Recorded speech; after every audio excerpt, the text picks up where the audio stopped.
Hello, welcome to the news on NT International. I'm Comfort Amadu. First, the headlines. UN warns Sudan is on the verge of collapse as the country enters its third week of fighting despite truce.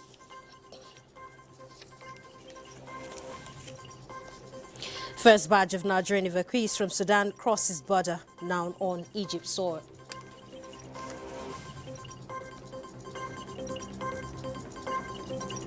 Nigeria postpones 2023 population and housing census, new date to be determined by incoming administration.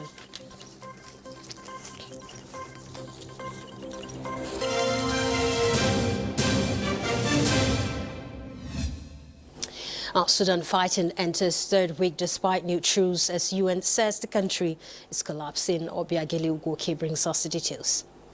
Warplanes and bombing raids drew heavy anti-aircraft fire over Khartoum on Saturday as fierce fighting between Sudan's army and paramilitaries entered a third week, violating a renewed truce. More than 500 people have been killed and 4,193 wounded since battles erupted on April 15 between the forces of Army Chief Abdel Fattah al-Burhan and his number 2, Mohammed Hamdan Daglo, who commands the paramilitary Rapid Support Forces, RSF. Burhan and Daglo have agreed to multiple ceasefires since the war began, but none has effectively taken hold as the number of dead civilians continues to rise.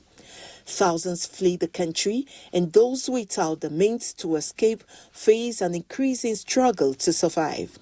I remind all parties of the need to respect international law, including ensuring the safety and security of all United Nations and associated personnel and humanitarian aid workers.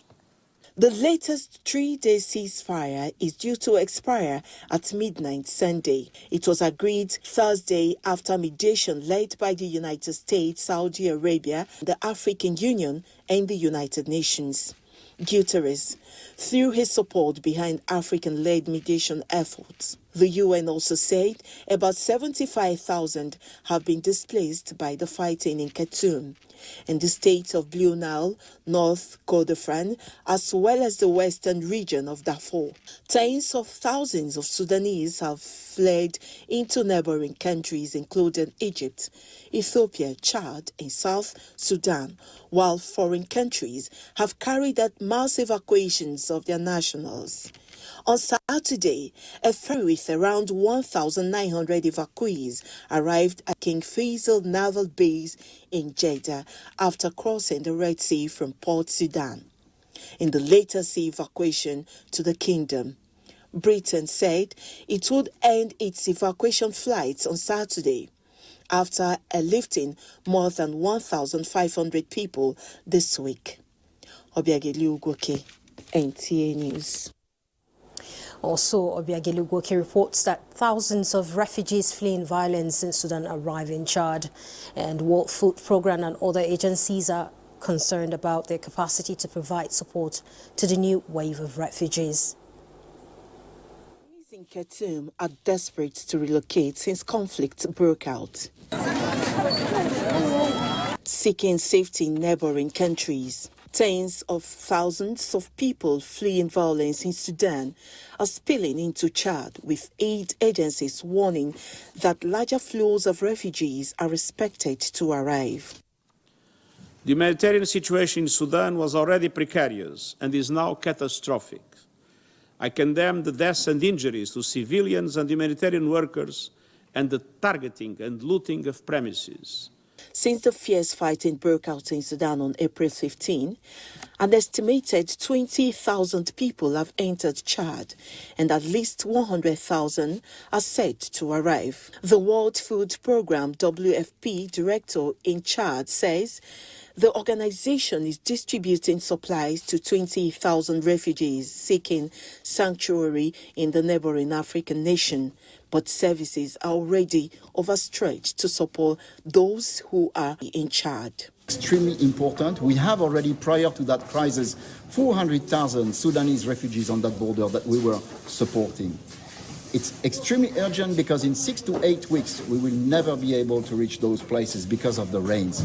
The UN Refugee Agency, UNHCR, estimates up to 100,000 Sudan refugees could arrive in Chad in the coming weeks, and another 170,000 in South Sudan. Aid workers operating at the border described receiving mostly women and children who have been walking for more than 2 days, carrying only their clothes and a little food. Sudan is home to 800,000 South Sudanese refugees, a quarter of whom live in Khartoum, now pounded by gunfire and air raids this week. Obiageli Ugoke, NTA News. And Nigerian diplomats in Egypt have assisted 450 evacuees and 9 buses to cross Sudan border, and now they are on Egypt soil. With its development, the Nigerian government says the first batch of Nigerian evacuees from Sudan are expected to be lifted to Nigeria in coming hours by the Nigerian Air Force and Air Peace Airline.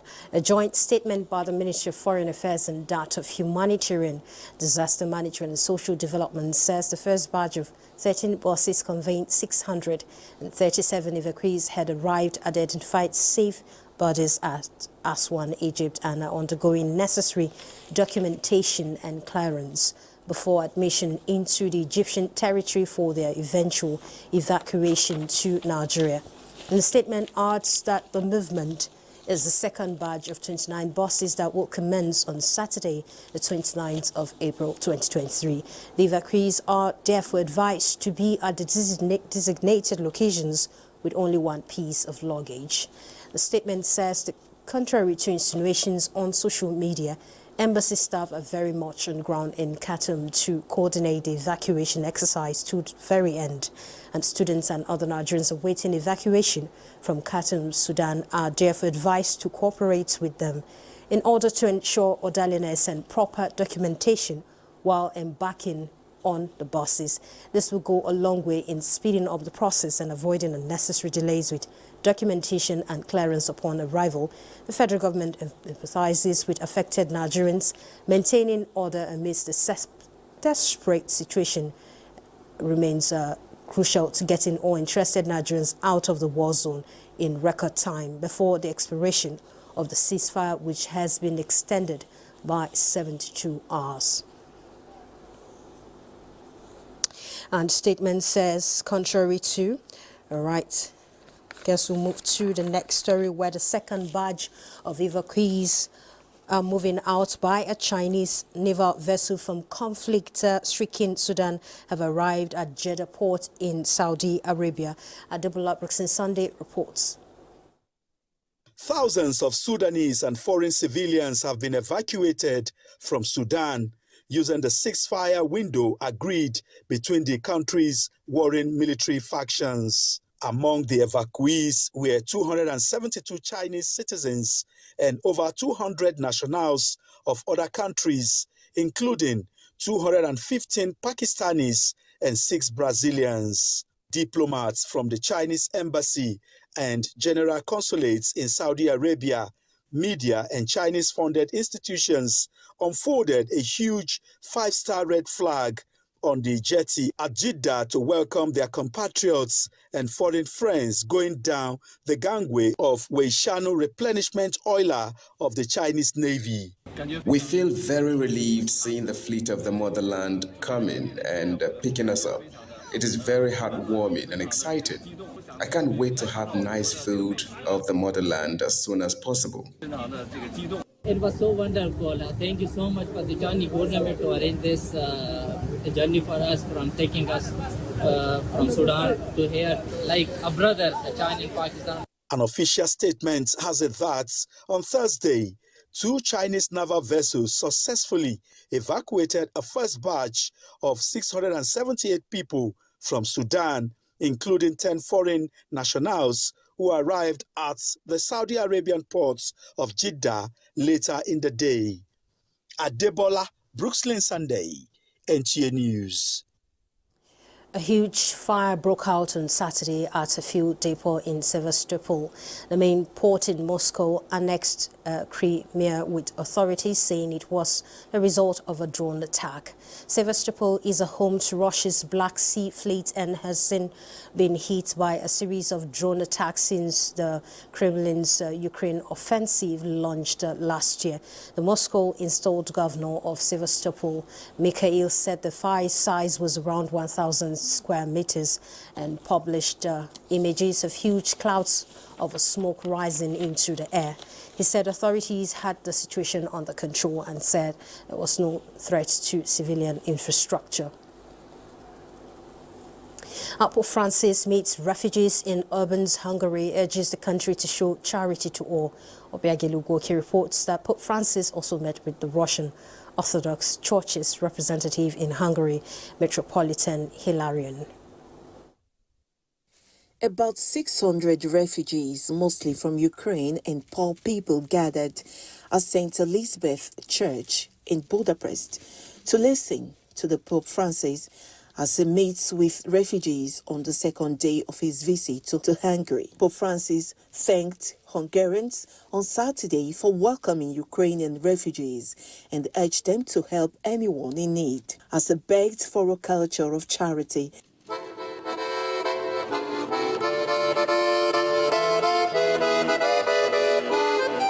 The refugees included some who had fled to Hungary from neighboring Ukraine, seeking safety from Russia's war.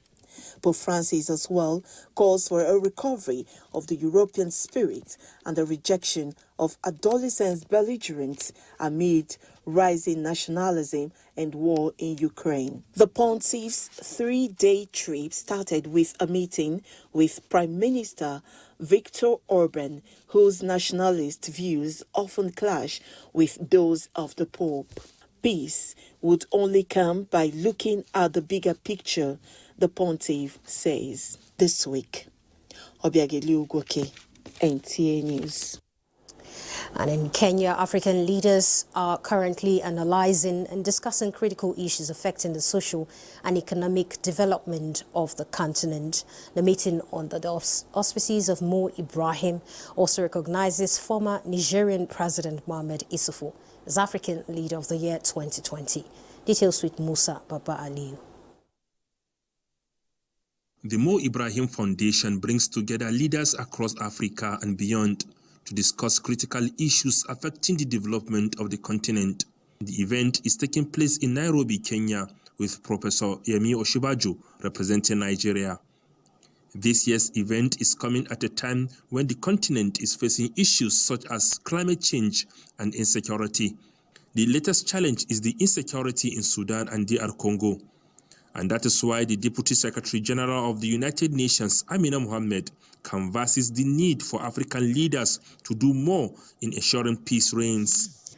With one crisis after another, and Mo went through them, COVID-19, climate, conflict, and instead of unifying us in solidarity, it has shown us the fissures that threaten to tear us apart, evident in the lack of a global response to our climate crisis, to the socioeconomic crisis that COVID-19 wreaked upon us, and the impacts of conflict, especially the war in Ukraine, all of which Africa has least to do with, yet bears the brunt.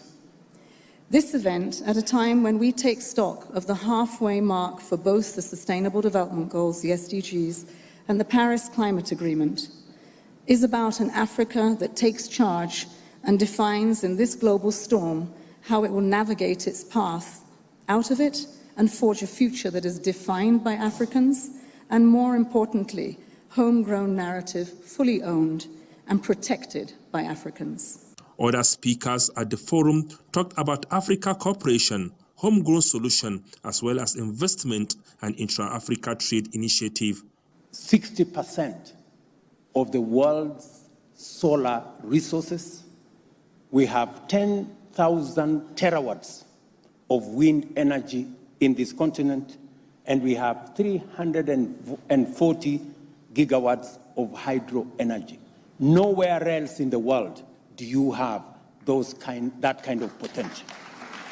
The 2020 Mo Ibrahim Prize for Achievements in Africa Leadership has been awarded to Muhammadu Yusufu, former president of Niger. Merci. He is the 6th recipient of the Ibrahim Prize, which recognizes and celebrates excellence in African leadership. The prize committee praised Muhammadu Yusufu exceptional leadership after inheriting one of the world's poorest economies. Musa Baba Aliyu, NTA News.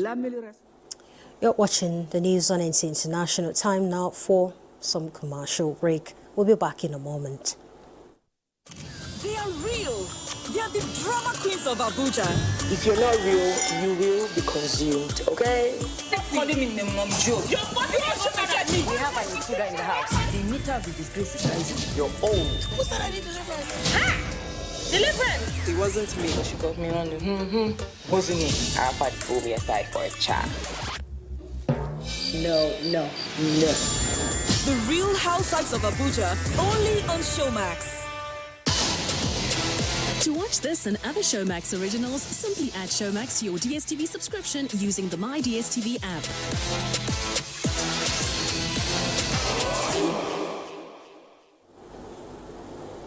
Welcome back. The Nigerian Army, in collaboration with other defense and security forces, remain committed towards regional and continental stability, in tune with the guidelines set aside by the United Nations for achieving global peace and security. This is the message of the Chief of Operations, Nigerian Army, Major General Taoreed Lagbaja, to troops deployed to Gambia for peace support operations. Suleiman Rigachku reports. These 197 troops deployed to Gambia went through 3 weeks intensive training on various aspects of peace support operations in consonance with the United Nations rules of engagement. Army authorities tasked the troops to guard against unethical conduct while in Gambia. You must also at all times discharge your duties. Protection against sexual exploitation, crowd dispersal and control, weapon handling, civilian protection in line with international humanitarian law and peacekeeping operations guidelines are among major courses the troops went through. The tactical skills imparted on your contingent will put you in good stead to accomplish your tasks in fulfillment of the ECOMIG mandate. Troops of the Nigerian Company 8 ECOWAS mission in Gambia, like the previous sent, will work with the security forces in the West African country to help stabilize the polity and protect human rights. Suleiman Rigachku, NTA News. In other news, President Muhammadu Buhari has approved the postponement of the 2023 population and housing census, earlier scheduled for May this year, to a date to be determined by the incoming administration. In a statement issued by Information and Culture Minister Lai Mohammed, the President gave the approval after meeting with some members of the Federal Executive Council member and the chairman of the National Population Commission and his team at the presidential villa in Abuja on Friday. In arriving at the decision to postpone the census, the meeting reiterated the critical need for the conduct of a population and housing census 17 years after the last census to collect up-to-date data that will drive the developmental goals of the country and as well as improve the living standards of the Nigerian people. The President noted that with the completion of the enumeration area demarcation of the country, the conduct of the first and second pretest, the recruitment and training of ad hoc workers, procurement of personnel, digital assistance. He also commended the methodology being put in place by the Commission to conduct accurate and reliable census, especially the massive deployment of the technology that is capable delivering world-class census and laying a sustainable basis for future censuses. The President further directed the Commission to continue with the preparations for the conduct of the 2023 population and housing census in order to sustain the gains already recorded and provide a basis for the incoming administration to consolidate these achievements. The meeting was attended by the Attorney General of the Federation and Minister of Justice, Abubakar Malami, and the Minister of Finance, Budget and National Planning, Zainab Ahmed. The Minister of Information and Culture, Lai Mohammed, and that of State, Budget and National Planning, Clem Agba, and Secretary to the Government of the Federation, Boss Mustafa. Our federal government says it is taking measures to ensure that foods produced in Nigeria or imported are not only good but safe for human and animal consumption. This is coming as the National Biotechnology Development Agency is partnering with medical practitioners in educating Nigerians on the safety of genetically modified organisms. Musa Babali reports. Nigeria is advancing her food production scope by adopting modern farming technology in production and processing. Genetic engineering and gene editing are the latest innovation being adopted in food production value chain. Professor Abdullahi Mustafa is the Director General of National Biotechnology Development Agency, speaks on the science, safety, and benefits of agricultural biotechnology products. Adaptation to changing climatic conditions make it imperative to explore adaptive strategies and emerging technologies tools like modern biotechnology, which is aimed at tackling these challenges to produce more food for the teeming populace of Nigeria. Any government that is serious must make sure that they pay attention to the potentials of genetic, engineering, genetic biotechnology, to make sure that they protect their people and provide them with the product they need to take, for instance, the COVID vaccine. What human and animal eats can either serve as food or poison, and that is why medical practitioners are being carried along in the critical decision on GMO food. Let them see that the way drugs being administered to us are developed, that's how the genetically modified foods and crops are being developed. This sensitization meeting therefore stressed the importance of educating medical practitioners who have daily contact with the people on the safety measures put in place by the government to ensure that the development of the technology does not harm Nigerians and the environment. So the issue of this meeting today is key for the medical doctors so that they can open their horizon to understand that GMOs globally, even World Health Organization says about GMOs, FAO says about GMOs, these things are very clear that no GMO so far produced all over the world has been seen to be harmful to the environment or human health. We have an assignment to enlighten our patients appropriately on and demystify their minds about their initial fear and anxiety whenever genetically modified foods or any genetically modified organisms are mentioned. Biotechnology application cuts across various fields, ranging from medicine to industry, environment, and agriculture. Musa Baba Aliyu, NTA News. A Chinese medical imaging company is accelerating its efforts to help South Africa eradicate tuberculosis, one of the world's deadliest infectious diseases, through the use of artificial intelligence technology. Debola Brookson Sunday has the details. Records show that a total of 1.6 million people died from tuberculosis in 2021, making it the world's 13th leading cause of death and the second deadliest infectious disease after COVID-19. Artificial intelligence, AI, is playing an increasingly important role in detecting infections. To this end, a Chinese firm, InfaVision, working with the World Health Organization, is leading the fight to eradicate the disease by 2035. So the AI, what it does, it reads the chest X-ray image, and then it's able to read across the different scales of gray. And so it is able to see beyond the human eye. Jane Mafokeng, a South African, contracted tuberculosis in 2009 but recovered following treatments. She recently became concerned when the symptoms resurfaced. Because I have a pain in my chest and I coffee at night. I have 2 weeks now coffee and I don't have appetite to eat food.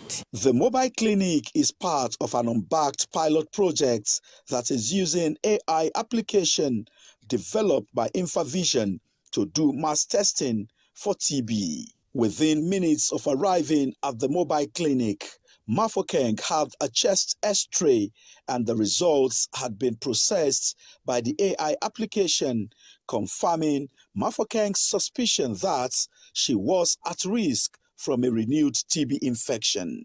When I see my X-ray, sister tell me I have 80%.